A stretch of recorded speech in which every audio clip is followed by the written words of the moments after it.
We'll just get started. I'm not sure exactly what time we were supposed to start, but we'll take the initiative and get going. So in my first lecture, I introduced you to a parallel programming model, and actually it was just a programming model, a way of thinking about algorithms that I call the operator formulation of algorithms. And what made it different from the other models that you might have seen is that it's what we call the data-centric model, where updates to data structures, operations on data structures play the central role.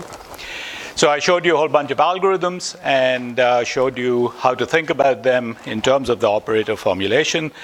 Then in yesterday's lecture, we went down in abstraction level. We went down to the level of parallel architectures, because obviously if you want to implement programming languages for parallelism, you need to understand something about parallel architectures. So we looked at shared memory architectures in a fair amount of detail. So we looked at some of the issues that arise in the hardware-software interface. So in particular, this issue of cache coherence. We talked about atomic operations. And then we said there is a thing called memory consistency models that you need to be aware of if you want very high performance code, but we can ignore that for now. And then I talked about pthreads, which is a library which gives you threads, and it gives you all these atomic operations and locks and so on and so forth. And then I showed you how you could implement a simple numerical integration kernel using pthreads. And then we went very quickly over distributed memory architectures. We said in distributed memory, you don't have shared anything. So you have a bunch of machines that can just communicate by sending and receiving messages. And then we talked about MPI, which is this communication library for creating these processes on each machine for sending and receiving messages. And then we said there's something called collective communication, which is optimized communication when there are a bunch of processes that need to communicate, not just point to point. So what I want to do in this lecture, and we'll see how the time goes, is to show you now how to implement the operator formulation using these ideas. And so I'll begin by just reminding you of what we talked about in the first lecture. So we said this is a data-centric abstraction for many algorithms. So there are three key ideas: the notion of an active node or an edge. That's a site in the data structure where there is computation to be performed, and it plays the same role as the program counter in the standard imperative way of thinking about programming. Then we talked about the operator. So that gives you a local view of the algorithm. It tells you this update that needs to be performed at an active node or an edge. And then in general, what's going to happen is when you apply the operator to an active node, like this guy over here, it's going to update perhaps not only the label of this node, but it might update the labels of some of the neighbors of that node. And there's nothing in the operator formulation that says how limited that update needs to be. So in principle, it could be the entire graph, although usually in these algorithms, as we've seen, these updates are fairly local, centered around the active node. And then we said these updates can not only update labels on nodes or labels on edges, but they could also change the graph structure. So we saw that mesh refinement example. So they could remove nodes and edges, they could add nodes and edges. They're really allowed to do an arbitrary update to the state of the graph. So that's a local view of the algorithm. There's a term that I'm going to use today, neighborhood. So the neighborhood is basically, if I apply the operator to an active node, what is the region of the graph that gets affected, right? So we'll just call that the neighborhood for that operator application. And then the third component was the schedule. So the schedule, we said, is like the global picture of the algorithm. So it tells us what are the precedence constraints, the ordering constraints, if any, that must be respected by the implementation when there are multiple active nodes. So if there are many active nodes, are there restrictions on the order in which I can process them, or can I do them in any arbitrary order? And so we talked about unordered algorithms. In unordered algorithms, these active nodes can be processed in any order at all. And then also we said there are ordered algorithms. So Dijkstra's algorithm, for example, says you have to have a priority queue and you process these nodes, active nodes, in increasing order of label. So that's an example of an ordered algorithm. Okay, so these are the high-level ideas, and again, just to emphasize, this plays the same role as a program counter, this plays the same role as an assignment statement, and this plays the same role as control flow, right, in this data-centric way of thinking about algorithms. And this is a picture that just shows the same ideas again, just to remind you of the connection. So we're talking about an imperative programming model, not a functional programming model. And this is the connection between the standard imperative view and the data-centric view that I'm advocating. Okay, and then the only other thing that is in review is this terminology that I introduced. So when we talk about algorithms and when we talk about parallelization and so on, there are certain properties of the algorithms, of the data structures, that turn out to be important, that turn out to be relevant for parallelization. And I introduced these ideas again in the first lecture. So it's tau for topology, active nodes, and operator. And so the topology basically says, is there any structure in this graph that you're updating? So a graph is a very general data structure, as you know, but a mesh, for example, is a very restricted kind of graph. And if the implementation knows that you're dealing with a mesh or a grid, for example, then it might be able to optimize your implementation. So we're providing information about structure. So structured topologies are things like grids and so on. Unstructured is just a general graph. Then, as far as active nodes go, we're going to talk about topology-driven and data-driven algorithms. So topology-driven algorithms, we said the algorithm is executed in a series of rounds, and in each round, all the nodes are initially active, and so you apply the operator everywhere, right? And Bellman-Ford was an example. Data-driven algorithms, on the other hand, there's some set of initial active nodes, and then nodes become active as the computation progresses. And then when you have no more active nodes or active edges in some algorithms, the algorithm terminates. So you need to have work lists, very efficient work lists for implementing data-driven algorithms, particularly if you're doing this in parallel. And if I look back on our Galois implementation and say, well, where did we end up? We meaning my Stephanies, where did they end up spending most of their time? It's not so much in the algorithms themselves, but getting very efficient data structures, in particular implementing efficient work lists. It turns out to be very tricky, and one of these days I'll need to distill all that out into a few simple examples and have some slides on that. But that's where the complication is. Topology-driven algorithms, they're a bit simpler because you don't need work lists. You're just iterating over the structure of the graph. Now, I haven't shown you how a graph is actually represented, and that's part of what I want to show you today. What does it mean to iterate over a graph? How does that actually happen? Okay. All right, and then the only other concept is the operator, as we said, and the operator, it's useful to think in terms of a very general operator like the mesh refinement operator, which is allowed to morph the structure of the graph. So it can do anything at all when it's applied to an active element. Then you have label computations where you're just updating labels. So all these graph analytics applications like single source shortest path, they're all label computation operators. And then here are the algorithms that we studied. So we talked about a very interesting and complicated algorithm, Delaunay mesh refinement, which we said is really very hard to understand in the canonical old-fashioned way of looking at the text of a program and analyzing it and so on. But we said if you look at it in terms of the operator formulation, then it's very clear where the parallelism is. Then we talked about a bunch of algorithms for single source shortest path. And we said the main takeaway over there is that the operator formulation is useful even if you're not interested in parallelism, because it shows what are the similarities and differences between different algorithms for the same problem. SSSP is a problem. There are many algorithms for it.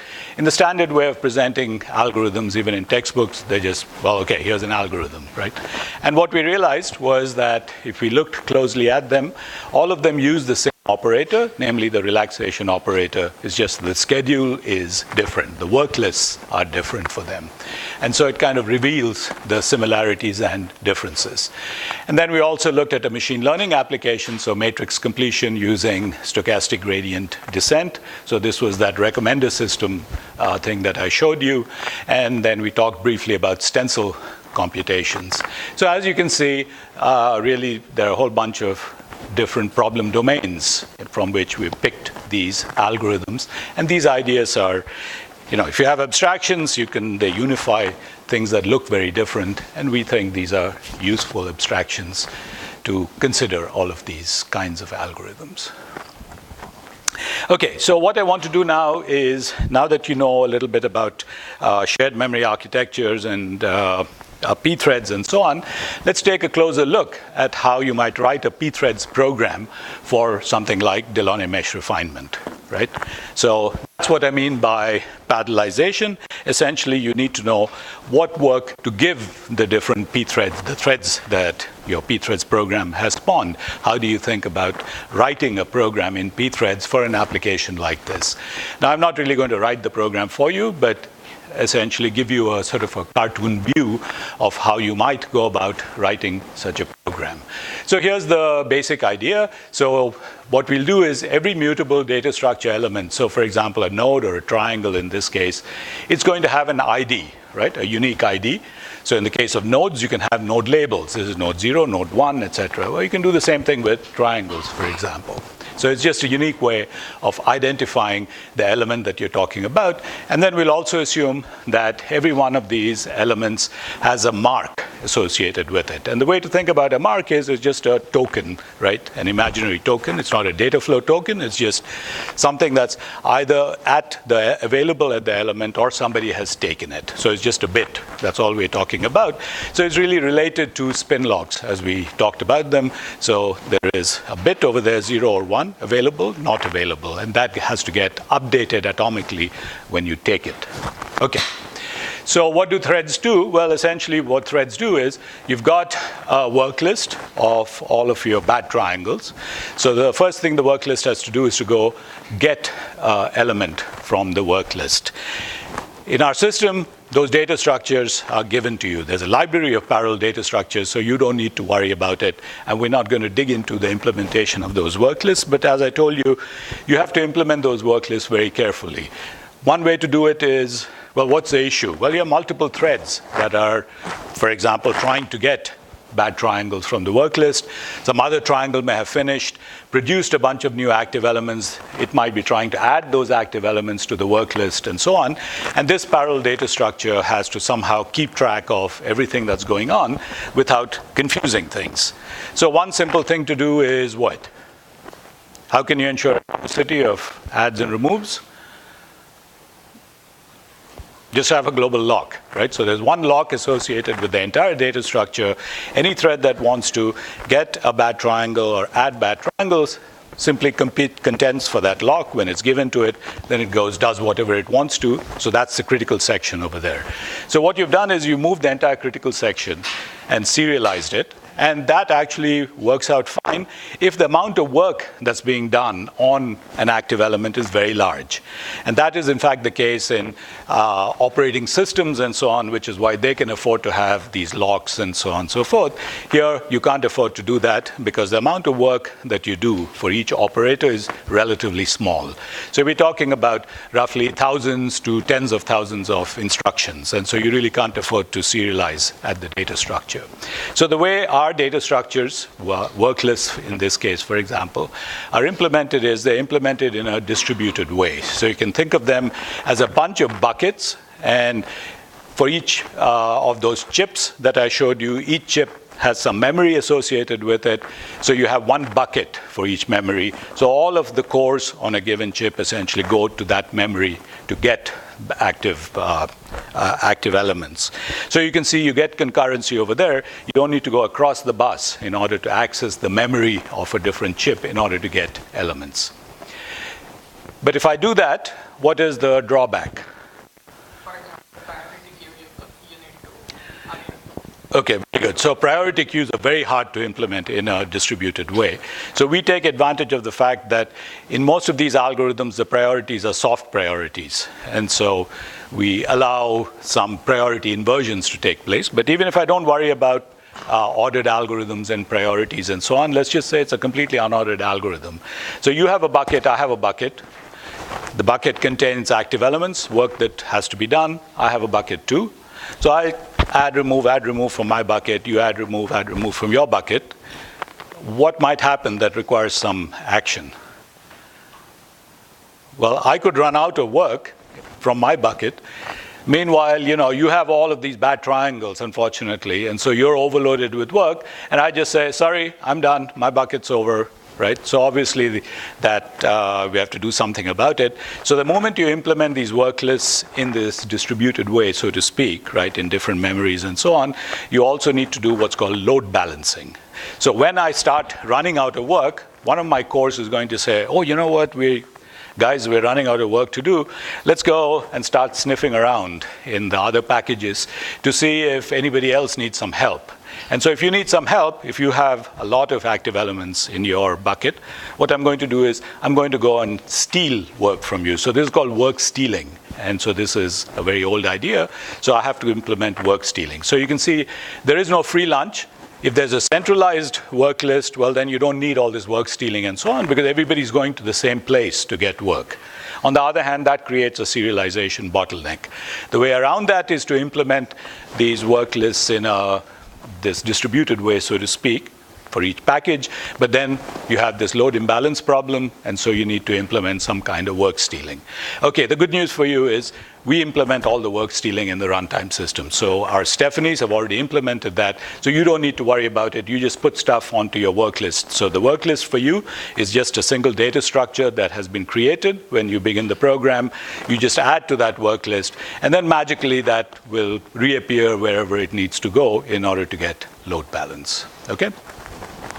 I'm just trying to give you some idea of some of the complexities that you have to deal with. Okay, so we'll assume we just have a work list. So what the threads do is each thread has to keep track of all of the elements in its neighborhood. And so it's going to initialize some set, which I'm going to call neighborhood elements. So it allocates some storage, and initially it's just empty. So then it goes, gets an active element from the work list. It acquires the mark for that active element, and then it adds that element to this particular set because it's part of its neighborhood, right, for this activity. Okay, and then what it's going to do is start executing the algorithm. So it iteratively expands the neighborhood. So it says, do I need to enlarge the neighborhood? Yes. Well, then there are more elements that need to be acquired and so on. So you iteratively expand the neighborhood. And then for each data structure element in this neighborhood, you acquire its mark and also add that element to the set. Does this set need synchronization? It doesn't, because this is just local to the thread. This is just my work. I'm just keeping track. There's just a bookkeeping data structure. So it doesn't need synchronization, and we just use standard C++ data structures here for keeping track of this. Okay, when the neighborhood expansion is complete, you apply the operator. So then you go and update the graph. And then if there are any newly created active elements, you add them to the work list. You release the marks of all the elements in this neighborhood element set, right, to say you're done with this activity. That's if there's no contention. If, on the other hand, at any point, either during neighborhood expansion, if you can't acquire a mark, then what do you have to do? Can you just give up? No. What you need to do is you've acquired marks on some number of elements already. You've kept track of that in the set. So what you need to do is release all of those marks, put the active element back on the work set, and then try again later. So usually we don't go and try immediately again, because then you'll have that conflict showing up again. So you'll go grab some different element, start working on that. Okay? So does the overall high-level idea make sense? So the main atomicity that's required is, of course, in acquiring those marks. So that has to be done atomically. I showed you how to do that using things like a swap instruction. So it's a lot like spin locks in that sense. And then the really difficult part is in all the data structures, because they have to be concurrent data structures. Notice that the graph also has to be a concurrent data structure, because different threads are going and updating parts of the graph. I'm going to show you the representation of the graph in a few slides. But obviously, again, if that's implemented using a global lock, then only one guy can update the graph, and that's kind of dumb, right? So again, the graph also has to be implemented in a very parallel way. So that's why the difficulty in this is a little philosophical, but people always say, oh, we need to teach our students how to think in parallel, right? And usually there's, oh, that means we need to teach them parallel algorithms. And so then there are lots of these parallel algorithms and so on. If you look at it in this data-centric way, it turns out parallel algorithms and thinking in parallel and so on is not really that hard, right? It's just this big data structure. There are all these active nodes, and each active node is a site where there is work to be done, right? And so, I mean, I think that's it. That's thinking in parallel. So where is the difficulty? What you realize then is the real difficulty of parallel programming is not really in parallel algorithms, although it can be difficult to design parallel algorithms for some problems. But by and large, the difficulty of parallel programming really comes from having efficient parallel data structures. So that's really where the difficulty is. And if you have good parallel data structures, then just about everything else becomes much simpler. Okay? So I say this sometimes, and then people say, oh, but that's actually true in sequential programming also, right? Because that's why we have all these STL libraries and so on and so forth. STL template library in C++. So you have all these data structure libraries, and the reason why people focus on that is that's where hard part is, right? Once you have good data structures, then implementing algorithms becomes simpler. Okay, so that's a philosophical point of view, but whenever people say, oh, we need to teach our students to think in parallel, well, that's what we do with our data-centric model, in my opinion. Okay, and so this is what we can call optimistic or speculative parallelization. What we're doing over here is, rather than figure out ahead of time what can be done in parallel and then executing those things in parallel, we're discovering parallelism while we're executing the program in parallel, right? And when you put it that way, that almost seems like a little puzzle, right? So if I hadn't shown all this to you and said, I'm going to discover parallelism while executing the program in parallel, well, then you'd say, well, okay, this guy is repeating himself or something, sounds like magic. Well, that's how you do it, right? So this is optimistic or speculative parallelization. Okay, so this is one style of finding parallelism. Let's think about another different algorithm that we also talked about, and that is this stencil computation. So again, just to remind you what's going on in this stencil computation, there's a finite difference computation. So essentially you discretize some region of space, but in this case, you're discretizing that region of space by using this very regular grid rather than this unstructured mesh of triangles like I was doing in the previous case, which is used for finite elements, as I told you. Okay, so you have this very regular grid, and then at each node over here that represents one point in this physical domain, and we'll assume you're solving the heat equation. And so what you do is you allocate a two-dimensional array like this, and then each point, each element over here is keeping track of the temperature at some time t in that particular point in your domain. And then the way that you find the steady state temperatures is you have a time step. So at each time step, you compute a new grid of temperature values. And then the way you compute these new temperature values is by using what's called the stencil operator in finite differences. So to compute the temperature over here, you basically take an average of the temperatures at the 4 neighboring points in the previous time step, right? Because heat diffuses, and so this operator is basically imitating diffusion. Okay, so this is a very standard computation, as I told you. It's called Jacobi iteration with a 5-point stencil. Here are the 5 points over there. The question is, how would you parallelize this application? So at first sight, you might say, oh, you know, what you need are marks, and you acquire marks, and so on and so forth. But if you think about it, that's actually overkill for this application. Because if I just look at the computations that are going on, what I notice is the active nodes are just all the elements in the grid at time t+1. So technically, it's actually only the interior points because you have boundary conditions for the others. That's a detail. We don't worry about it. Let's just say all of these are active. So what you notice is each of these activities is writing into one point over here, and then it's reading from some points which have already been computed. So there are no conflicts, right, between the different activities. And so we don't really need all of this conflict checking and rollbacks and so on and so forth. In fact, if you take this application and implement it directly in Galois, you'll get terrible performance. And so people say, oh, but that means, no, it doesn't mean anything. It just means the operator formulation is a very abstract description of algorithms, and we've just decided to focus on certain styles of parallelization. So I'll talk about that in the next few slides, but for now, I just want you to see that for this application, this is what's called a regular program, right? This is old-style parallel programs. So this is the kind of code that one would write. And what people used to do is to look at these loops and realize that all the iterations of this loop can be done in parallel, which is essentially what we said in data-centric terms.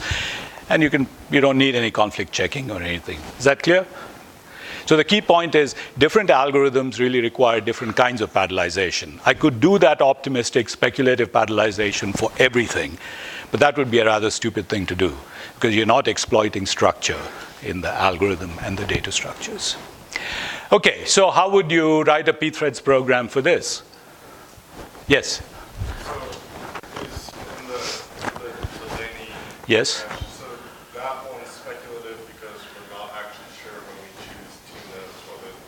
Exactly. That's right. So it's called speculative or optimistic parallelization. So I prefer optimistic because that sounds like, I'm going to succeed. Yeah. So obviously part of the subtlety over here is trying to exploit geometrical properties to try and choose elements that high probability will not conflict and so on and so forth. So there's a lot of stuff that one could do. This is just saying, this gives you a framework for thinking about these algorithms, whereas the old style frameworks, you just gave up, right? I do dependence analysis, points to, is there parallel? Okay, that's good. All right, so going back to this, how would you write a pthreads program for this? Well, really all I need to do, if you think about it, is to decide which elements to give which threads. Right? So I have some number of threads, and I just need to do an assignment and say, okay, if you're thread I, you're going to apply the operator to all the points in this mesh, which is just a two-dimensional array between 3i and 3i plus 7, or something like that, right? That's really all there is to it. Okay, so it turns out that a good policy for assigning active nodes to threads is to do, in this case, what's called a two-dimensional partitioning. So essentially, you partition both the rows and the columns, and then you give one block like this to one thread, another block to another thread, and so on. Because that, it turns out, improves locality compared to a different partitioning you could imagine, where you just partition by rows or by columns and so on. And if you had a multi-dimensional three-dimensional problem, for example, well, the same thing applies. You just partition along all the dimensions and you get some number of blocks, and then you assign each block to a thread. So once a thread knows what its ID is, if you remember my pthreads lecture, when you create a thread, you pass it its ID, and then in your code, you just say, if you're thread I, these are all the elements that you're responsible for, and then you just go, it's just a parallel loop. It's what's called a do-all loop. You just execute all the iterations, and then you're done. Yeah? So you're saying for every algorithm there is different kind of parallelization which we need to figure out, and we have to write parallel algorithm for that. So is there any automatic way to do that? Okay, so let me show you what I have on the next slide. So this is exactly the right question to ask. That's why I wanted to contrast these two algorithms, these two parallelization strategies, which at some level look very different, right? I mean, this is, a pthreads program for this is very trivial. I actually give it in my undergraduate course after I've taught them the equivalent of the pthreads lecture that I gave you guys yesterday. Delaunay mesh refinement, okay, good luck with that. Even my grad students would have difficulty with that, right? So what is it that makes some algorithms so by the way, this is called static parallelization or compile time parallelization, because basically you can figure out all of the stuff you can do in parallel without having to do speculation and all of those things. Okay, all right. So you asked exactly the right question, right? So what is the big picture here? It just seems like there are different parallelization strategies, and we talked about optimistic or speculative. We talked about static. So why can we parallelize some algorithms statically while other algorithms have to be parallelized at runtime using things like speculative or optimistic parallelization? And then you might wonder, gee, if you told us two parallelization strategies, maybe there are other parallelization strategies that you haven't told.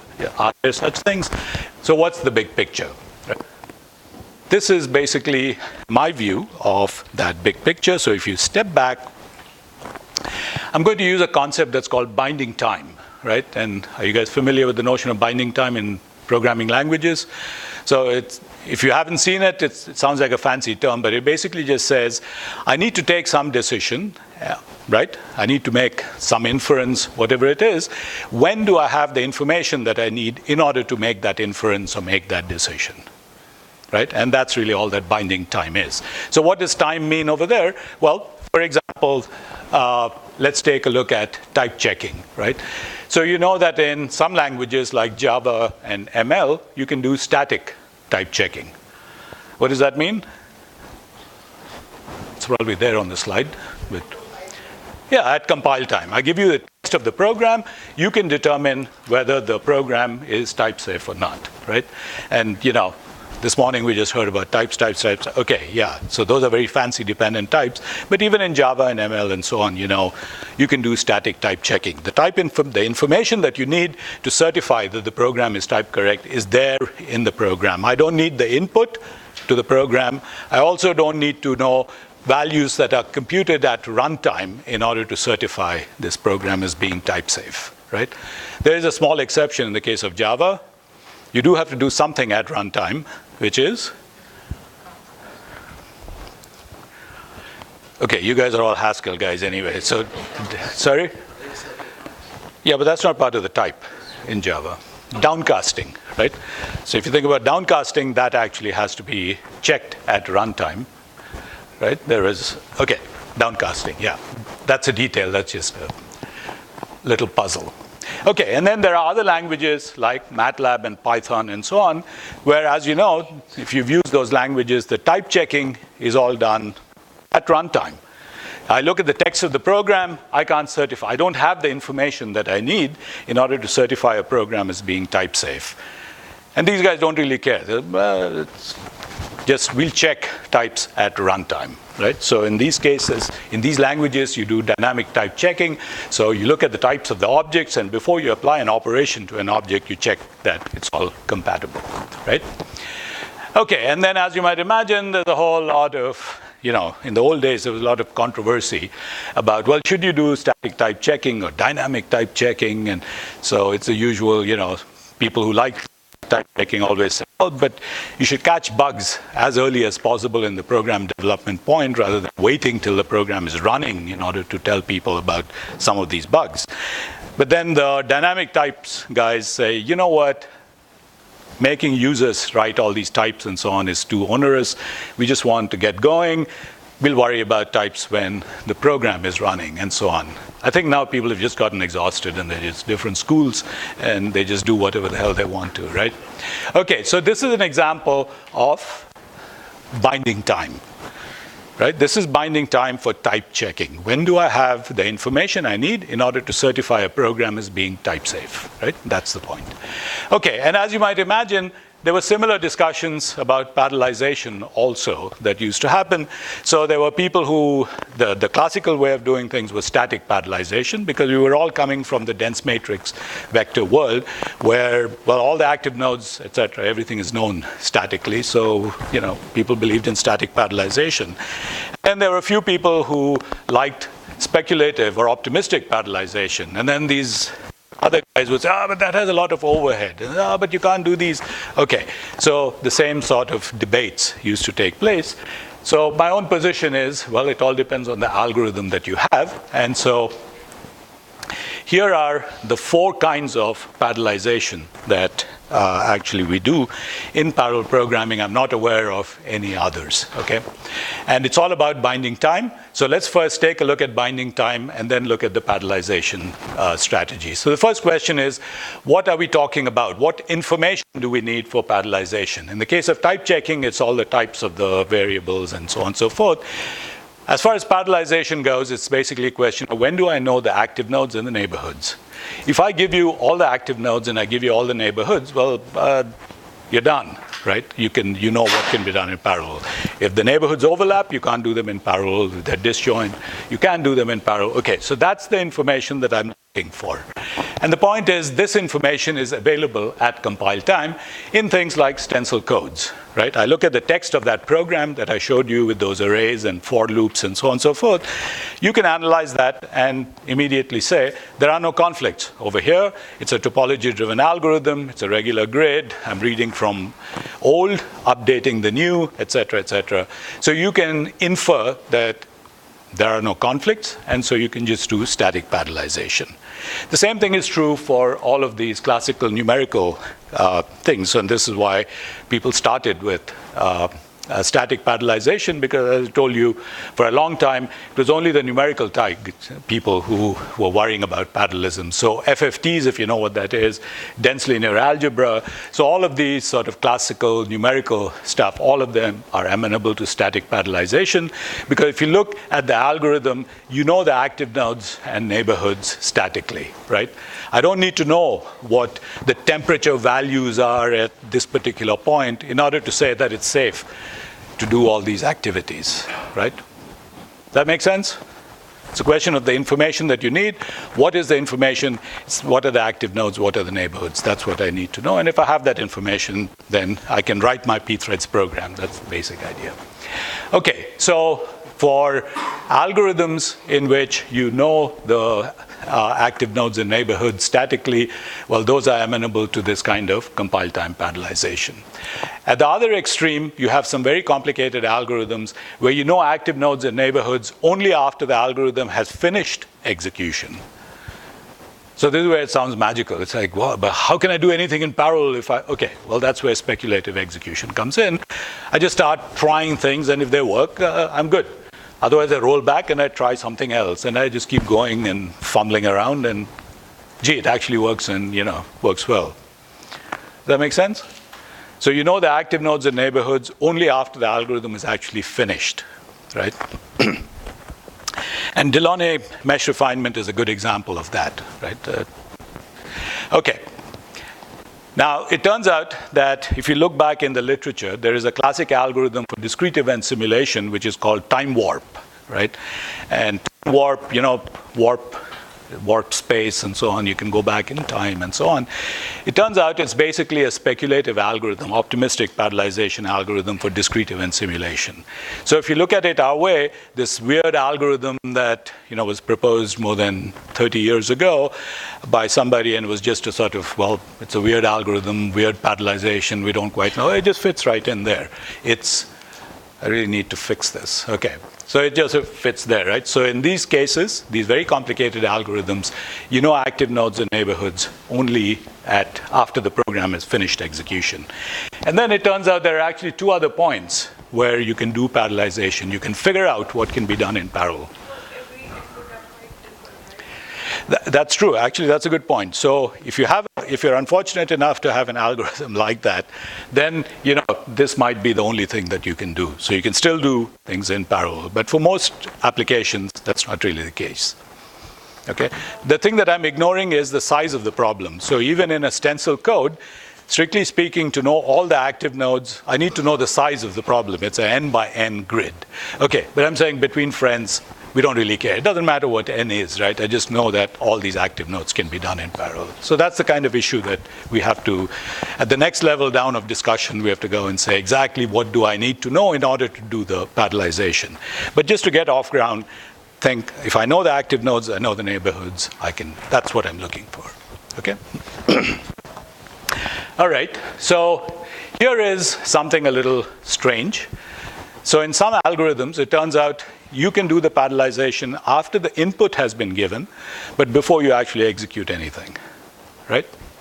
And so that's called Inspector-Executor or just-in-time parallelization. So does the idea make sense? So I don't need to know, the text of the program is not enough to tell me what I can do in parallel. I do need to know the input, but I don't need to know any of the runtime values like I would need for things like Delaunay mesh refinement in order to find what can be done in parallel. And so just to give you a sense of how to think in these terms, I'm actually going to show you how to implement Inspector-Executor for Bellman-Ford, although I should say right away that you don't actually need it in practice for Bellman-Ford. You can use it, but it turns out it's actually used for something that's called sparse Cholesky factorization, which is a very complex, very difficult numerical algorithm, and I'll just illustrate it using Bellman-Ford, okay? And then there's also, during program execution, something that's called the interference graph approach. I'm not going to talk about it for lack of time. Okay, but these are the four sort of binding times that are relevant. Analyzing the text of the program plus input, analyzing every once in a while to figure out what to do next. And then, in the worst case, just speculative optimistic, where I just try, and only at the end of the program do I know all the active nodes and neighborhoods. Okay?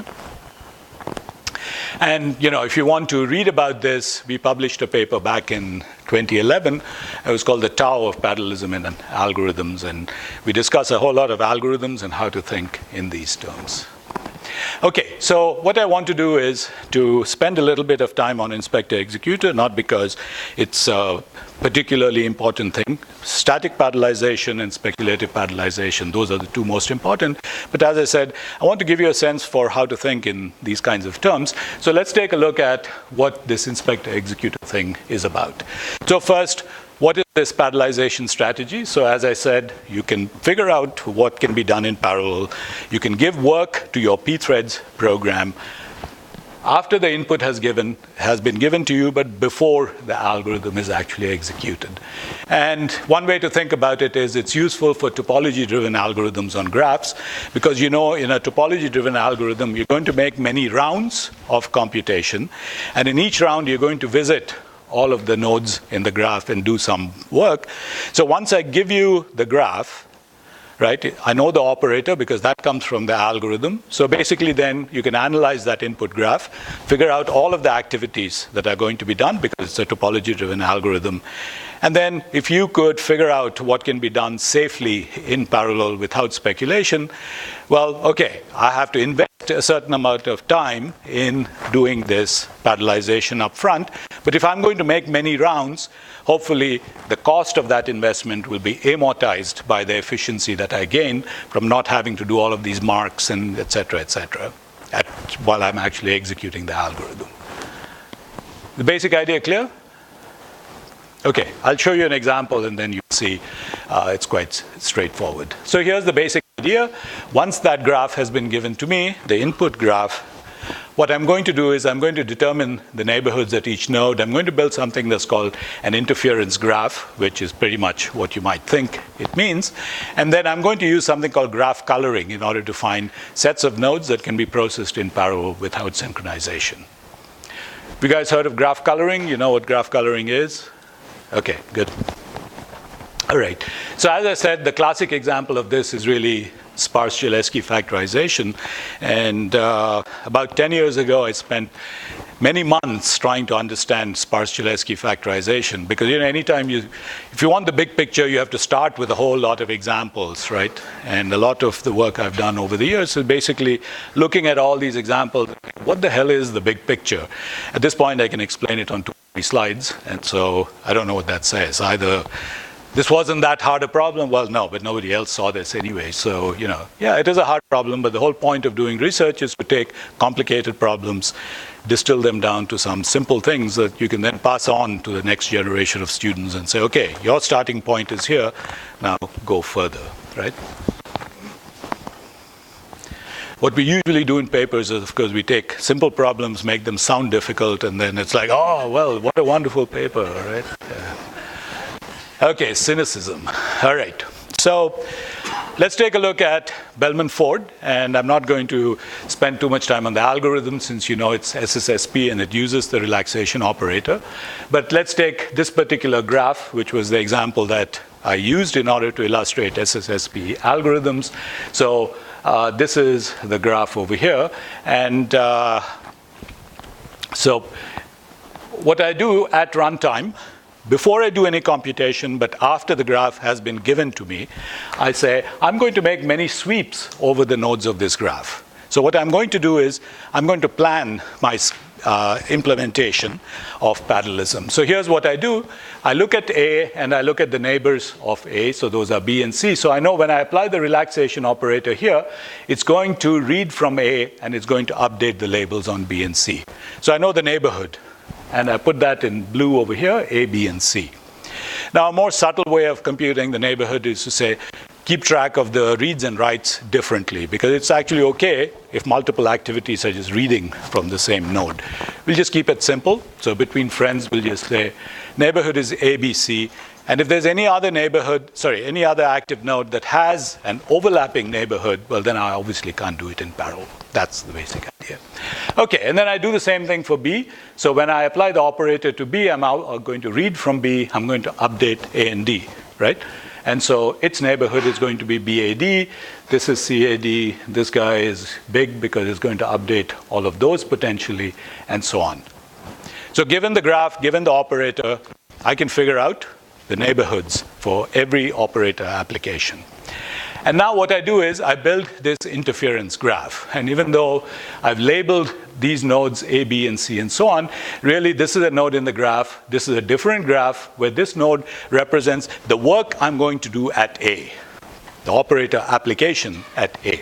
And what I'm going to do is, that's why there are more edges over here, I'm going to put an edge between two nodes, like for example A and D, if it is the case that the neighborhood of A and the neighborhood of D, if those that have a non-empty intersection, because that means I can't do those in parallel, right? So why is there an interference edge between A and D? Well, you go back and look at this. So what's the answer? Why can't I do A and D concurrently? Because A is going to update B and C, D is going to update a bunch of guys, but it's B and C are in its neighborhood, so I obviously can't do them in parallel, so they interfere. And so I put this interference edge over here. So in this case, it just turns out that if there's an edge in the original graph, there's also an edge in the interference graph. But notice there are a lot more edges over here because neighborhoods are not just your immediate okay, you get the idea. Okay, so this is the interference graph. Any question about the interference graph? Make sense? Yes? Why is there no edge? I might have made an error. Yes, because they have a thing in common. Very good. Thank you. I made this example last night. That's my excuse. All right, so good. If you're finding bugs in my slide, then you obviously understand what I'm doing, so I should talk faster and move faster, yeah. Okay, once I have the interference graph, what do I do? Well, once I have the interference graph, this is what I give to my graph coloring routine. And there are parallel implementations of graph coloring, so it can be done very quickly also.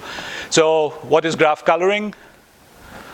What does it mean to color this graph? I'm going to assign colors intuitively to each node. And the invariant, to get a solution to graph coloring, it has to be the case that any two nodes that are adjacent in this graph, like A and D, for example, or B and E, if I had done this right, they should not be given the same color. So you're going to need some number of colors for coloring this graph. And I know that's some finite number because, in principle, all I have to do is assign a different color to every node and I'm done. But I want to use the smallest number of colors that I can, and that's essentially what graph coloring tries to do, right? Okay. So here's a coloring that could be produced from that interference graph, and I've tried to use some bright colors just to show you. And then the basic idea is that the nodes that are of the same color can be done in parallel because they don't interfere, right? That was the whole point of building the interference graph and coloring it. So I have D, I have E and A, F, G, B, H, C, and so on. And so now you can see how to write a pthreads program for this. Basically what I'm going to do is I'm going to create, we said in a data-driven algorithm you have these work lists of the active nodes. For a topology-driven algorithm, in principle, all of the nodes are in the work list. But you can think of this as a partition work list, where you have the work list itself is a bunch of buckets. So this is the first bucket, this is the second bucket, and so on. And then all the nodes in a given bucket can be done in parallel. And I just need what we call barrier synchronization yesterday between successive buckets, because I need to finish D before I can do EA and so on. And now you can see how to implement this in pthreads, right? Once I give you the input graph, you're going to do some pre-processing to it. You're going to build the interference graph. You're going to color it. And then you're going to come up with this work list, which consists of a sequence of buckets. And then your pthreads program essentially will work on the first bucket, do barrier synchronization. So all the threads are done over here, then the next one, and the next one, and so on. And the key point here is you don't need any marks or speculation or anything else, right? The only synchronization you have is this coarse grain synchronization, which is barrier synchronization. And it turns out that's relatively efficient compared to all of these marks and so on and so forth. Okay? So this is Inspector-Executor. And as I said, nobody would use this for Bellman-Ford because it's just the operator is very lightweight. This is what we use for sparse Cholesky factorization, though. So for sparse Cholesky factorization, the essence of parallelizing sparse Cholesky factorization is exactly this kind of Inspector-Executor thing. But as I told you, that took me, many, many months of study to figure out. So I'm obviously not going to be presenting that in the next couple of slides, right? Okay, is this clear? So you can see why this is different from static parallelization, because if I just gave you the text of the program, there's nothing you can do to come up with the schedule. It's also different from speculative or optimistic parallelization, because I don't need marks and so on and so forth. But once the input is given to me, I do this pre-processing phase, and then I can build my pthreads program for this, right? Yeah? So you said the bucket needs to be sequential? No, everything within a bucket can be done in parallel. Yeah. Okay, but across buckets. Yeah. So I have two threads. So when one could process E, one could process A. Okay. Now let's say the guy who's doing A, if E finishes, all I'm saying is it needs to wait for the guy who's processing A to complete also before moving on to the next bucket. So you can't overlap the processing of different buckets over here. But I could process A and H, for example, in parallel? You could process A, and yeah, that's right. But this is just one schedule that's been given to you. And if you want to do the more fine-grained kind of scheduling that you're talking about, that can also be done. You'd have to build a different schedule. You'd build what's called a dependence graph from that. But then that requires fine-grained scheduling again, okay? So I'll be happy to talk with you offline about it.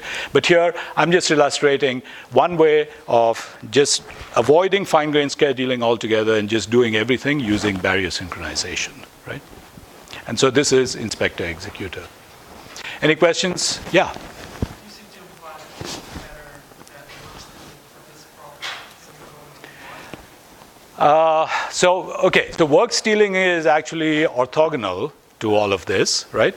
Because I might need work stealing when I'm looking at one of these work lists, because the work list for one of these levels, as they're called, that itself might be implemented in a distributed way, and so I might need work stealing there.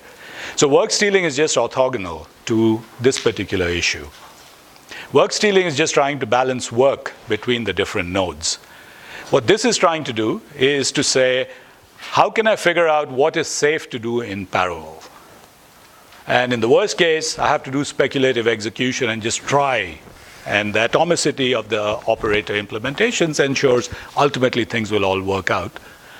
Static pattern, looking at the text of the program, I can tell you what's safe to do in parallel. This is in between. So once I know what is safe to do in parallel, there's still a question of, well, how do you get load balance and all of those sorts of issues. But that's orthogonal to it. That comes about in how do I actually implement. So this is like a work list over here. There are a bunch of threads. How do I make sure that everybody gets roughly the same amount of work? Okay? But in this case, you don't really need that much of work stealing and so on, because I know how many threads there are. I know how many nodes there are in each set. So I can just do a partitioning right there and say, okay, if there are two threads, you do E, I do A, and we move on, right? That make sense? Did I answer your question, or were you asking a different question? Maybe by work stealing, you meant some other algorithm. Did you mean the speculative algorithm?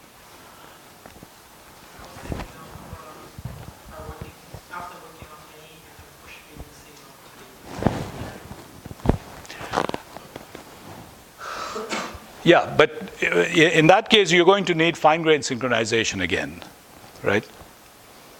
Suppose I said all you have is barrier synchronization. I can do a bunch of nodes in parallel, and then everybody waits. Then I can do a bunch of nodes in parallel, everybody waits, and so on. Can you come up with an implementation like that? Right? I think what you're thinking about is a more fine-grained implementation where you can build a dependence graph. I can talk about it with you offline. That's a different way of doing this. It's also an inspector-executor approach. But in this case, I'm just saying, can you build a sequence of buckets so that in each bucket, I can do everything in parallel, barrier synchronization, and then I move on. And I'm just using it to illustrate Inspector-Executor, although, as I said, this is actually what's done for sparse Cholesky factorization. Okay? Okay, good. All right, so this is essentially the big picture that I want you to sort of, one of the takeaway points from my 3 lectures is how to think about parallelism, right? And it's not just the old-fashioned, well, if it's map F on a tuple or something, I can do, yeah, okay. I mean, that's basically, where does that fit in? A static parallelization, right? Or if I have a do-all loop, okay, static parallelization. But there's much more to the world than just static parallelization. There's also more to the world than just speculative or optimistic parallelization, because that has its own overheads. And so, in principle, everything can be done this way, but actually it's like early binding, right? As soon as you have that information, it's actually worth exploiting it, because then that usually reduces the overheads. Okay, and now going back to the question that you asked about 15, 20 minutes ago, which was, now, okay, I have an algorithm. How do I know, where it fits in over here? So what you need to do is to read my paper. The answer is there. So basically, you take the algorithm, you do this tau thing to say, is it topology-driven, data-driven, et cetera, and then depending upon where it fits in over there, it'll give you some idea of what kind of parallelization to do. But once you get the hang of this, it turns out it's quite straightforward to do.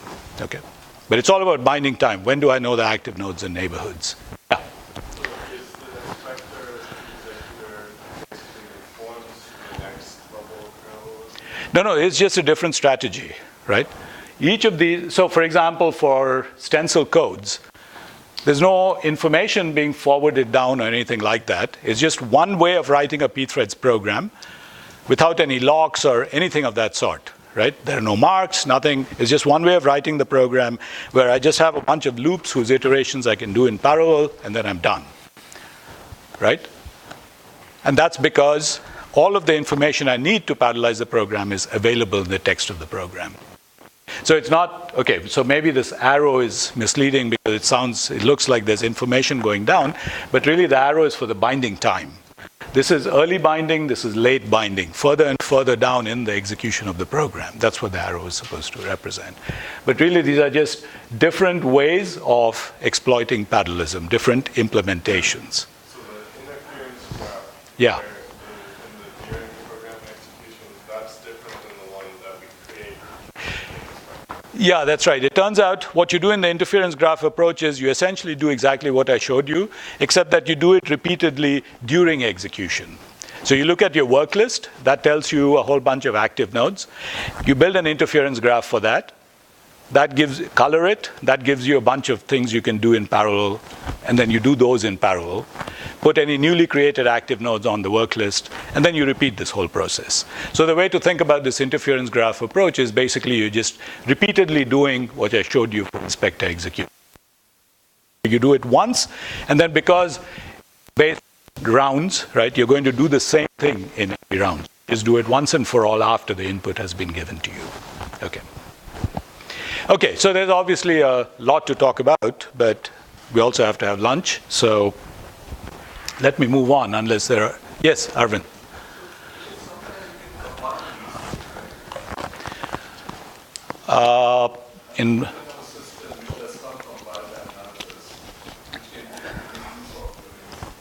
Yes, absolutely. That's right. Yeah, so agreed. Our system is we actually implement these two. So I have some slides on that. But we implement these two styles of parallelization, right? But if you had some compile time information that you could give us, then in principle we can improve the efficiency of the parallelization. But what I want, the way of thinking about parallelization, not in terms of static parallelization, which is the standard way of thinking about parallelization, but it's actually quite subtle. There are a whole bunch of different points where you have all the information you need in order to do things in parallel. And it turns out all of the parallelization strategies that we have seen in the literature for different algorithms, ranging from trivial things like stencil computations, all the way to some of the most complicated ones like time warp and sparse Cholesky factor, you know, they all fit into this framework. So. I was trying to draw an analogy between just-in-time compilation and Yeah, that's right. I agree. Okay, so let's see. All right, so now we have to, so far we've talked about algorithms, we've talked about the parallelization strategy, and I hope you have some idea of how to write a pthreads program, right, for different parallelization strategies, so for a stencil code or for this Inspector-Executor guy and so on. Now we also need to say a little bit about how data is actually represented. So many of our algorithms that we talked about were all using graphs. So let me just show you a little bit about what it means to iterate over the nodes of a graph, for example. I mean, how does that actually work? Okay, so one way, I need to move fast on this, but basically it turns out to be very useful to think about a duality between graphs and matrices, okay? So if I give you a graph like this, I can represent it using a matrix like this. Every entry in this matrix is either, first let me start with the rows and the columns. So if there are n nodes over here, I have n rows and n columns. So it's n by n. Okay, and each entry is either 0, saying there is no edge, so this is from and this is to. So a 0 over here just says there's no edge from 1 to itself, but there is an edge from 1 to 2, and that has a label of A. From 1 to 2, and that has a label of A. Okay, so basically, in terms of information, this and that are identical. Right? I can go back and forth between the two, and it turns out to be useful to think in those terms. So this is called the adjacency matrix of this graph. Okay, there are some points over here which you can read if you're interested in. Now, the kind of graphs that we're all working with are sparse graphs. What that says is that you don't have an edge between every pair of nodes. So in fact, most nodes are not directly connected by an edge, and this is an example of that. In fact, there are lots of zeros over here, as you can see. Okay, and now it turns out that there are at least two types of graphs that have very different behavior, and I'll tell you what that means. Basically, you need different algorithms. For if you're doing SSSP, for example, you need a different algorithm to do a good job of this than what you would need for that, right? But again, it's the same operator, it's just the schedule is different.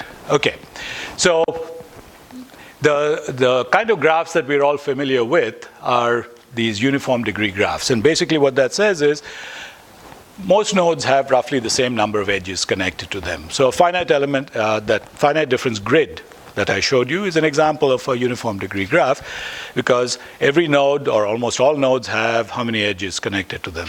You have 4. Right? So it's uniform degree. So road networks are other examples. We've started working with a bunch of people doing chip design and integrated circuit design tools and so on. So circuits are basically graphs, and again, they turn out to be these uniform degree graphs. Okay? And so here is an example of a road network, and this is, as you can see, a more or less uniform degree graph. All right? Now, one of the properties of a uniform degree graph is that the diameter of this graph is large. What is the diameter? It just says, what is the number of hops, the largest number of hops that I need to take between any two nodes, right? So it's kind of, you have to take many hops. So to get to Seattle, from Seattle to Miami, you have to go from there to there, etc. So, right? So the diameter is large. Sometimes people talk about average diameter. If I pick two nodes at random, what is the length of the shortest path between them and so on. But basically, these are high diameter graphs, okay? Now, there's a different kind of a graph that has become very important in the last few years, and those are what are called power law graphs. So in power law graphs, it turns out there are a very small number of nodes that have extremely high degree. So they're very well connected, right, to other nodes. But most nodes actually have very few edges connecting them. And so this is typical of, the reason why they've become so important is that they're typical of these social network graphs, like the internet, the web graph. We talked briefly about the web graph in the first lecture. So the nodes are web pages, the edges are hyperlinks between web pages.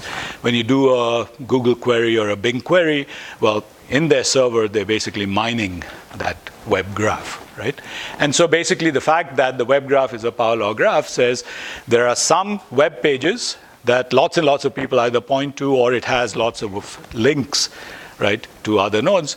But most people's web pages, well, very few people are directly connecting to them, which kind of jives with your intuition, right? I'm going to claim that these power law graphs are actually something that you're familiar with, even if you're not familiar with web graphs and so on. So an airline route graph, right, the way airlines work, it's actually a power law graph, even though I haven't seen this being said in most presentations, because everybody immediately goes to the Facebook friends graph, because everybody is a friend of the twerp who owns Facebook, Zuckerman, whatever, right? No, right? Okay. But look, this is actually a power law graph, right? Why is it a power law graph intuitively? Hubs, exactly. So this is some SkyWest. So this airline, and actually most airlines, other than apparently Southwest, even Southwest sort of looks like this, they have a small number of hubs, right, which are richly connected by direct flights to many other cities. But most cities, if you look at them, have only 2 or 3 cities that they're directly connected to.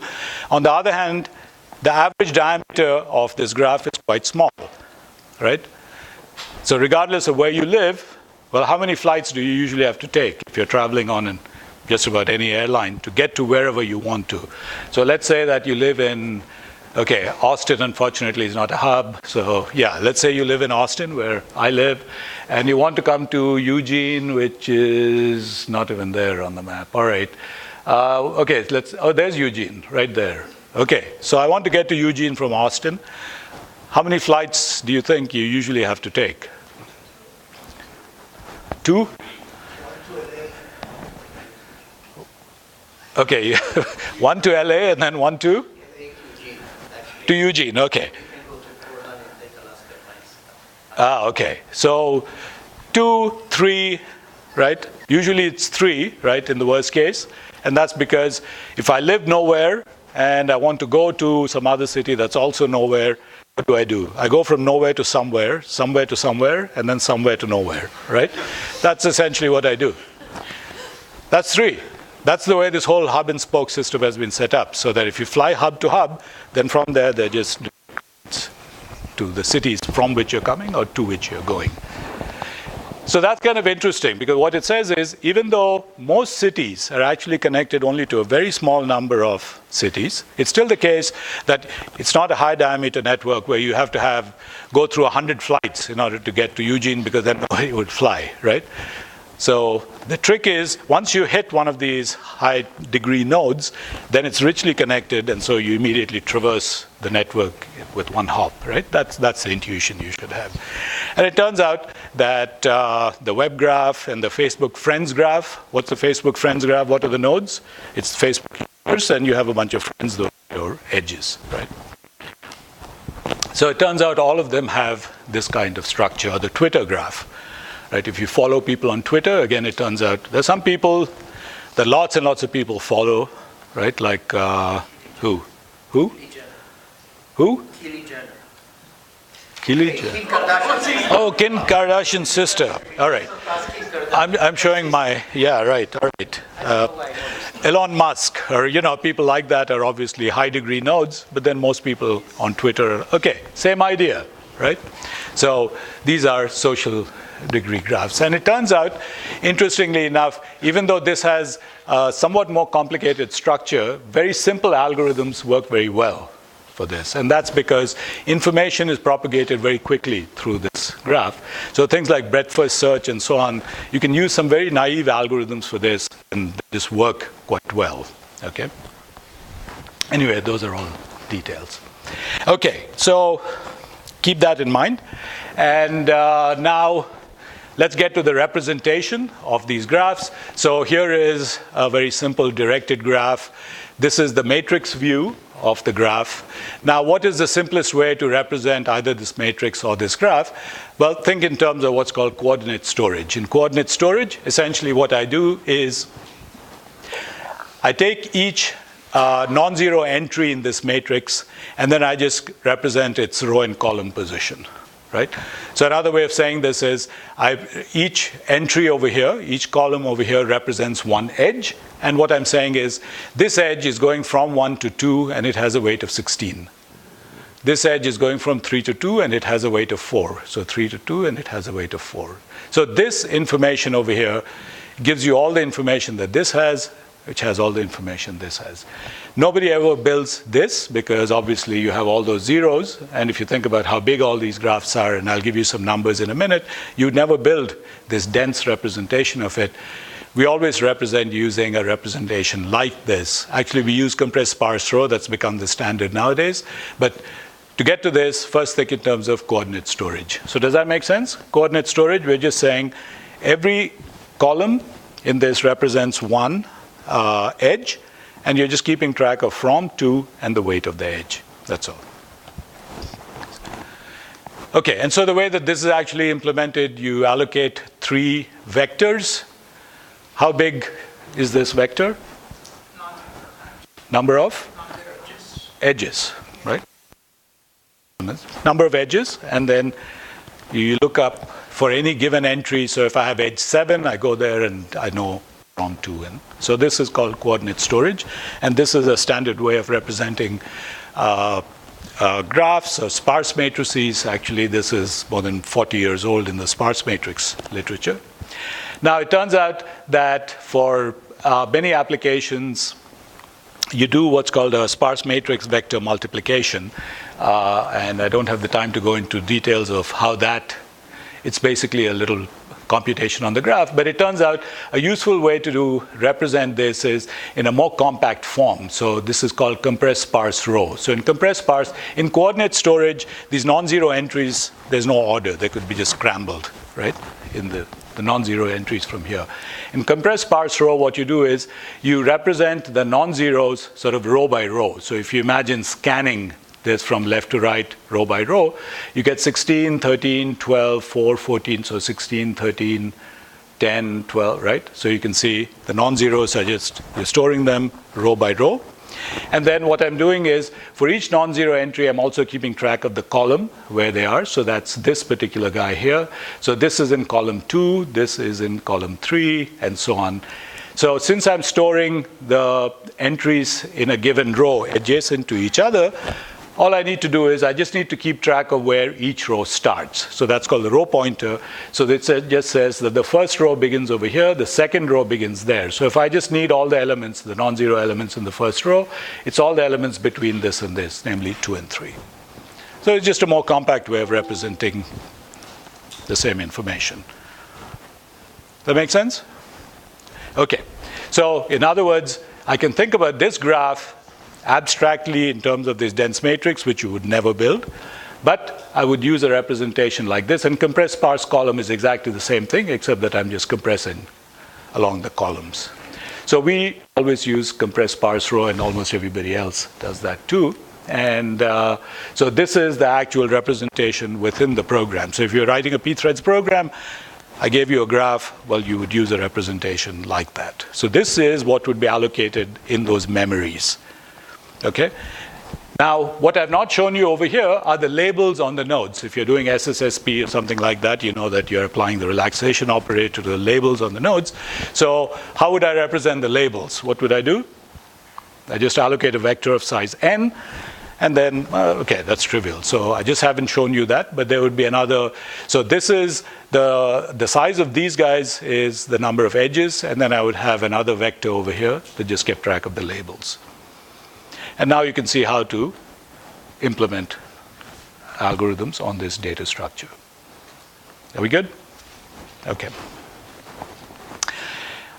There's a different representation that we use because this works well. These representations work well if you're not morphing the graph, right? If you're not changing the graph structure by adding more nodes or removing nodes and edges. But since we do all this Delaunay mesh refinement and all these, for those applications, we use a different representation, which is called the adjacency list representation. And I'm not going to worry about it. It's a standard representation, but basically it lets you add and remove nodes and edges more efficiently than you could if you had one of those compressed sparse row, sparse column representations. Okay? All right. Just to give you an idea of the size of graphs that people are dealing with nowadays. So these are some power law graphs that are actually from a PLDI paper that we published just last month. And so RMAT is a synthetic graph. So this generates a power law graph, but it's a synthetic. It just has an algorithm for generating a power law graph. WDC12 is the largest publicly available web crawl graph. Right, so that web graph that we talked about with web pages and hyperlinks. So this is, Google and these guys obviously have bigger graphs, but they're not going to give those to you. So people have started to do their own crawls and then publish that data. So WDC12 is the largest one that's publicly available. And you can see this is the number of nodes. So it's got 4 billion nodes, right? So 4 billion nodes, basically it says it's like 4 billion web pages, right? And then this is a number of edges, so that's the number of hyperlinks, so that's 130 billion. And if you represented this graph in compressed sparse row format, right, which we said is the standard one, it takes about 1 terabyte of storage, right? And of course, the size of these graphs keeps getting bigger because people are adding more and more web pages and, more people are using Facebook and they have more friends and so on. So these graphs just keep getting bigger and bigger. But this gives you some idea of the sizes of graphs we deal with. And now you can see why representing these as a dense matrix or something is a very stupid idea, because even though you have this many nodes, 4 million nodes, the average number of edges connected to a given node is only 36. So if I look at the row for that, there are 36 non-zeros, even though the entire row is about 4 million. About 4 billion, right? Okay, we're talking about huge numbers here, right? So you have to have these compressed formats. Good? All right, so now let me just finish up with by telling you a little bit about our system. So the way that I began in the first lecture was by saying, well, there's ubiquitous parallelism here. Parallel hardware is everywhere. So we're looking for parallel programming models that make it easier to use all of this parallel hardware, but also on these new kinds of applications that are dealing with all these large graphs and so on and so forth. So unstructured data. And so here is our solution to it. So basically, the Stephanies provide this library of parallel data structures, and this is all implemented in C++. So parallel data structures, and then a runtime system, and the runtime system does all of this load balancing and all of these other things that we talked about under the covers for you. You as Joe basically have to write the operator and the schedule, because the operator is specific to your algorithm, and then the schedules that we talked about, ordering constraints, again, that's information that you can give us. It's unordered, it's ordered. If it's unordered, well, here is the order that I would prefer you to use if you can, and so on. So we give you a small DSL that you can use to write your schedule, and then you specify the operator, and that's our approach to this abstraction problem that we talked about. So here is a very trivial program. This is what we call a graph program. And as I said, it's all C++, so you may not particularly enjoy reading this code. But basically, there are some data structure declarations. So these are declarations for the graph. Then here, you're specifying the operator. Here is a struct in C++. And then here is the main program. and you can see there is an iterator over here. So the way we implement all of this is using iterators in C++. Okay, so what does this do? Well, the first thing it does is you pass in a file name, and it gets that file name and then reads in the graph and constructs a compressed sparse row representation. And then what you're passing as parameters to this constructor over here is you're saying what is the type of the node data and the type of the edge data. And you're basically saying the node data is there's an int, which is the label of that node, and then there's a float on it. And then there's no edge data, so that's void. Okay? So basically, this guy over here will construct a representation of the graph by reading the graph from the file, and we have a whole bunch of different constructors for reading in files in different formats and so on. And then what this is doing is something very simple. This is again some C++ notation, but basically you're saying iterate over all the nodes in the graph. And so it's a topology-driven algorithm, graph begin, graph end. And then for each one, apply this operator P. And what is the operator P doing? Well, this is what it's doing. It's basically reading the node data value, adding 1 to it, and writing it back to it. Okay? And for this, obviously, you don't need speculation or anything. There's just a parallel do loop, and you could specify that. And then we turn off all the conflict detection, etc. And this executes about as efficiently as if you wrote it as a dual loop directly in OpenMP or pthreads or whatever. Okay. All right, so here's a cartoon picture of how, just a little bit under the covers. So basically there is a master thread. So think pthreads again. So there's a master thread that begins the execution of the program. When it encounters one of these iterators, Galois for each, so for each active node, that's the way to think about it.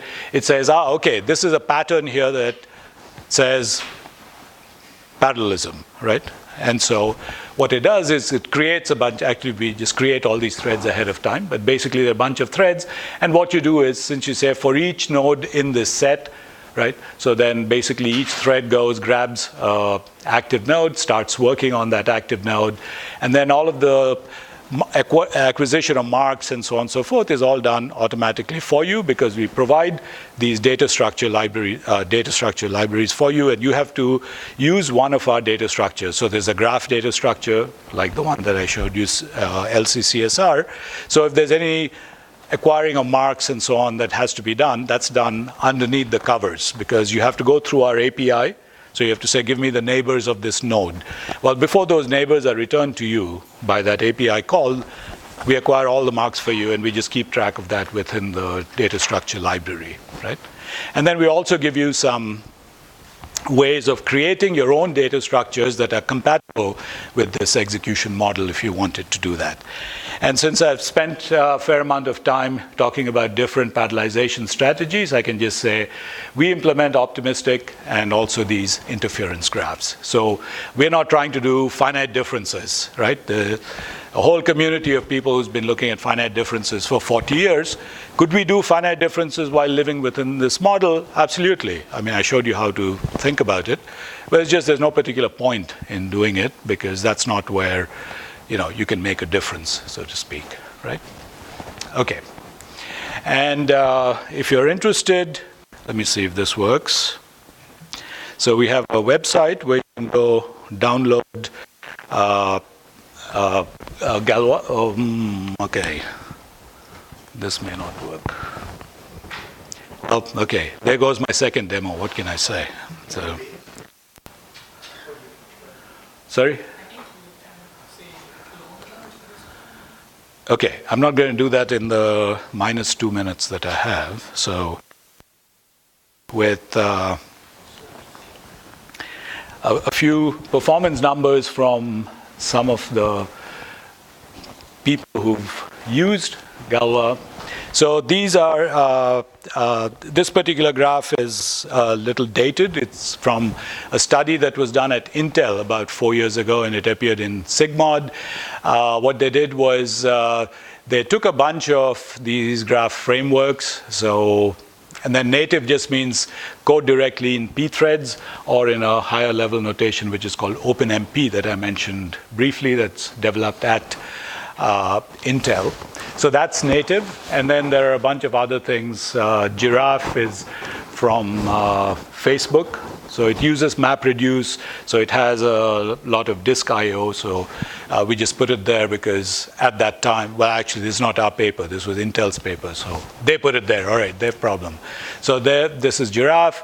Galois GraphLab is something that was developed at CMU, and so okay. And what these things show you is this is PageRank, which we talked about, breadth first search, and so on. These are different input graphs. Now, these are relatively small because this is a shared memory study. The kind of graphs that I was talking about, those are so enormous that you would need to use a distributed memory or do out of core or something like that. They just did it for some on a shared memory machine with some number of cores that I think is there on the next slide. These are different input graphs. They're all the social network power law graphs, and this is time on a log scale. And so the thing to note is the native time, right? So this is if you were coding in these low-level P threads and so on. So that's the amount of time it takes. So we talk now. This is time per iteration of PageRank, and so it's taking about 0.1 per iteration. Number of iterations. It depends on the tolerance level, but it could be anywhere like 100 or so, right? So this is basically if you were writing directly in P threads.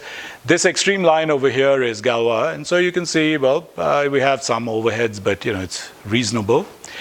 The thing that's really very slow is Giraffe. So Giraffe, whether this is a fair comparison or not is questionable, but Giraffe actually, since it's based on this Hadoop MapReduce, after every iteration it does disk I/O, right? It writes out the state and so on in order to get fault tolerance.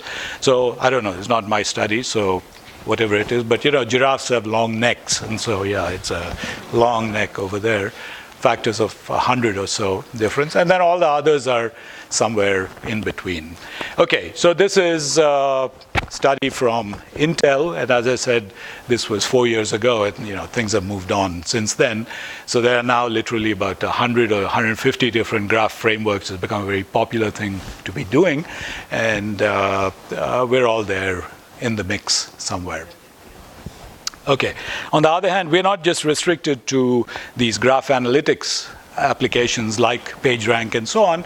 So in particular, we can do all of these complicated algorithms like Delaunay mesh refinement and so on. So you might wonder, well, how well do you do on that? So this is a large shared memory machine, an SGI ultraviolet. It's a non-uniform memory access NUMA machine. We talked about that yesterday.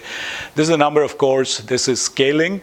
So how much improvement is there from one thread to how many threads you're running on. And so this is Delaunay mesh refinement, and you see we do reasonably well, right? You get a fair amount of speed up. And the thing to note is the way you code Delaunay mesh refinement in our thing is very much like the operator is the way that you would write it in a serial code. So there's no heroic programming over here. It's also an application which, as we said, in the standard way of thinking about it, even 10 years ago, it was like, where's the path? Okay, so there's some level of effectiveness over here. And then Barnes Hut is a n-body scientific application problem, and there are other applications here. Triangles is this was a DARPA graph challenge last year. So DARPA has a program for graph analytics, and then every year they give challenge problems to people. And even if you're not funded by them, you can submit your solution, and they evaluate the solution and so on. So we were one of the DARPA graph challenge champions, as we are called, last year. There were two others, but they were running on GPUs and so on. So there was different prizes, so to speak. Yeah, so we got one of them for triangles. Okay, so this is scaling. So this says your parallel code on one thread compared to a parallel code running on 512 threads or cores. Now, if your parallel version is very inefficient, right, it may be very slow compared to an optimized sequential program, right? So you could get good scaling, but how about the absolute running time, right? The absolute running time may be still terrible, right? So what we also did in this study was we compared against handwritten code from other people written in C, so for example, for Delaunay mesh refinement and for Delaunay, the original triangulation itself, there's a package called Triangle from Berkeley, Jonathan Shuchak. So this is a highly optimized code that uses data structures just for mesh refinement and so on and so forth, right, for guaranteed quality. This is a highly optimized serial code written in C, all right? And what you can see is on one thread, this serial code takes 96 seconds. We take 155 seconds. So there's some overhead over there, and that overhead comes because even the serial code is acquiring all these marks and so on and so forth. It doesn't know that it doesn't need to do that because there's only one thread, because there's no use optimizing execution for one thread. Who cares about one thread, right? So there is this parallel overhead, as you can see. So it's roughly a factor of 2. But then theirs is a serial code, ours is a parallel code. So as you go to 512 cores, then the time is this. And so if you compare that against the serial code, then there's a speed up of about 300. Yeah. So it's automatically exploiting the parallelism. Our system, yeah. That's right. So, Because there's a set of active nodes, and if you have more threads, they all just come in and grab all those threads, that's all. So you don't need to do anything special for it. Yeah. This is on one computer, 512 It's one machine, and it's got 512 cores, but then there are multiple packages, right, like we talked about. Yeah. Okay. I really do need to wrap up. I think I just have 2 more slides. Where's Zaina? Oh, Zaina left, so then we can keep going on. No. All right. So, as I said, our package is publicly available. I mean, you just download it from our website. So people have been doing this without, coming and talking to us. So this is something that we heard about. I was giving a lecture in some university, I've forgotten where, and they said, oh, by the way, we're using Galois for doing FPGA routing, right? And so this is, FPGAs, right? Field programmable gate arrays. So this is in this electronic circuit design tools and so on and so forth. So they have, I love the title of their paper. I swear I didn't work with them to write the paper or the study or anything, but they say parallel FPGA routing based on the operator formulation. And the paper is very nice for us because it says, we looked at this operator formulation, and it's exactly what you need for doing EDA tools and so on. And what this study does is, essentially, this is this optimistic speculative execution that I told you about. Each one of these bars is a different circuit that they were trying to route, and these are the average numbers. So VPR is a standard routing, placement and routing package that people use in this community. So this is a serial code written by somebody else, different data structures. So it took 134 seconds on there's some averaging going on across these circuits. Galois 1 thread, and then on 8 threads, 22. So you can see you get a speed up of about 6 or something like that, all right? So now, since let me just go on. So there's a different, I told you about this round by round execution, that the interference graph approach that we support. So that has some advantages for reasons I don't want to go into right now. But this is with that interference graph approach, so there's no speculation over here. And then with that, it's a little slower for reasons that I can tell you about later. But basically, they were just comparing these different executions within Galois, all right? So this is from, somebody else. They just downloaded it, their application, they ran on it, and this is what they get. And so DARPA just started a $100 million program for essentially renewing these EDA design tools in the US. And one of the things they want is an open library of these EDA tools. And so we were one of the people selected to participate in this project. So this is jointly with some friends at Yale. And they do asynchronous circuit design. And so we're building tools which will run on Galois for doing logic synthesis and placement and routing and so on. And they'll be publicly available. And they'll definitely be useful for asynchronous because that's what these guys do. And I'm hoping, I don't understand enough about this area, but I'm hoping they'll also be useful for synchronous design, which is what most people do in this area. Okay, so this is my last slide, and then we can go for lunch. So what did I tell you about? Well, if there's one message that I want to convey, it is I want you to think about parallelism in these data-centric terms, right? Active nodes, operator, schedule. That, I think, is the right way to look at it, and I hope I've given you some reasons to believe that you should look at that further. The advantage of that is all of this business about how do you find parallelism, is there parallelism in irregular application, all of those questions just go away. All of those debates also go away. And then finding parallelism in program, as I showed you today, is just, it's all about binding time. When do I know the information that I need in order to do these implementations? And there's a range of possibilities from static to optimistic, so it unifies all of them. And in Galois, we've implemented some of these parallelization strategies, but we could implement others like static parallelization and so on. So our focus has been on these irregular graph programs. Okay, so lecture 1 was all about the abstraction, data-centric abstraction. Lecture 2 was about architecture, pthreads, MPI, and so on. And then lecture 3 was about how you implement that abstraction on a shared memory machine. And then lecture 4, which is going to be the next hour, is going to be Galois on distributed memory machines. You're nodding. Okay, no, I'm not going to do that. I do have a lecture on that. I'm going to pass it on to Zaina. We'll put it on the website, but we'll leave it there. Any questions? Yeah. Were you able to parallelize Chomsky? Which one? Chomsky. Cholesky. Yeah. No, we could do Cholesky, but then doing a good job with Cholesky requires doing a bunch of other optimizations for storage allocation and so on that I'm happy to talk to you about later. We know how to do it, we focused on other problems. Because again, there are already parallel implementations of sparse Cholesky by the numerical analysis folks. My interest in it was not so much to compete with them, but it's to say, if I claim to have abstractions for parallelism, then I can't really say, oh, by the way, sparse Cholesky, okay, I don't know what to do with it, but it's not important. Don't pay any attention to that. Here is, right? I don't like doing that. If you have a framework, it should be able to tackle everything. And so this is, I think, maybe another message that I want to give you. So if you believe in Haskell and you believe in or a functional, any other language, and you want to use that for parallelism, you should think about some of these algorithms that I've told you about. And so how would I write these algorithms in this language? Right? And I think that will teach you a lot more than saying, well, I can do map in parallel and so, et cetera, right? So you need applications in order to drive your research.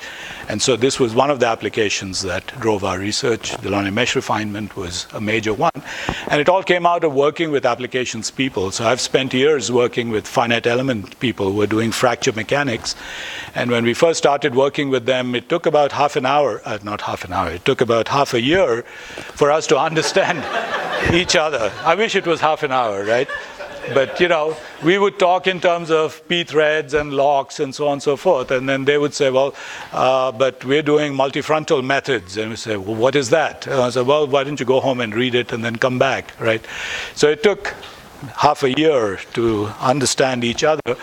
But then that's been absolutely invaluable for me because most of this, I had no idea about Delaunay mesh refinement. This was the algorithm they used for generating finite element meshes. So I looked at it and said, oh, but how can you find parallelism over there? And they said, no, we're running this in parallel. Because they just went ahead and did it anyway. So it turned out, if you abstract all their implementation, they were actually using this speculative, optimistic. They didn't call it that. They just had some way of doing it.